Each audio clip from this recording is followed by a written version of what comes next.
Hello viewers, சாமுண்டீஸ்வரியும் சந்திராவும் என்னதான் plan பண்ணாலுமே அது எதுவுமே நடக்கக்கூடாது அப்படின்னு சொல்கிறவங்க இந்த வீடியோக்கு லைக் பண்ணுங்கள். வரப்போகிற எபிசோடில் அவங்க 2 பேருமே கோவிலில் ரேவதிக்காக வெயிட் பண்ணிக்கிட்டு இருப்பாங்க. அப்போ சாமுண்டீஸ்வரி சந்திரா கிட்ட, ஒருவேளை நம்ம பிளான் பண்ணுற மாதிரி எதுவுமே நடக்கலன்னு என்ன பண்ணுறது, ஒருவேளை மாலையில் தாலி இருக்கிற விஷயம் ரேவதிக்கு தெரிஞ்சிட்டா என்ன பண்ணுறது அப்படின்னு சொல்லிட்டு கேட்பாங்க. அப்போ அதை கேட்டதுமே சந்திராவும், நீ எதையும் நினச்சி பயப்படாதக்கா, நம்ம பிளான் பண்ண மாதிரியே எல்லாமே நடக்க போகுது, அதனால நீ எதையும் நினச்சி கவலைப்படாத அப்படின்னு சொல்லிட்டு ஆறுதல் சொல்லிக்கிட்டு இருப்பாங்க. அப்பா அவங்க பேசுகிற எல்லாத்தையுமே ரேவதியோட அப்பா கேட்டுருவாரு. கேட்டதுமே என்ன பண்ணுறதுன்னு தெரியாமல் கார்த்திக் கால் பண்ணி நடந்த எல்லாத்தையும் சொல்வாரு.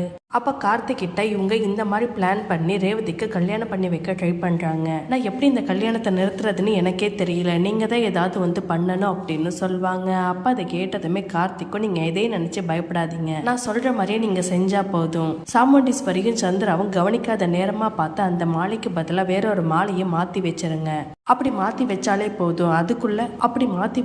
போதும், அதுக்கப்புறம் உங்க பிளான் பண்ண மாதிரி எதுவுமே நடக்காது, அதுக்கு முன்னாடியே நாங்க வந்துடுவேன், அதனால நீங்க எதையும் நினைச்சு பயப்படாம நான் சொன்ன மாதிரி செய்யுங்க அப்படின்னு சொல்லிட்டு ரேவதி அப்பா கிட்ட சொல்வாரு. அப்பா அதை கேட்டதுமே ரேவதி அப்பாவும் அந்த மாலையை மாத்துறதுக்காக ட்ரை பண்ண போறாரு.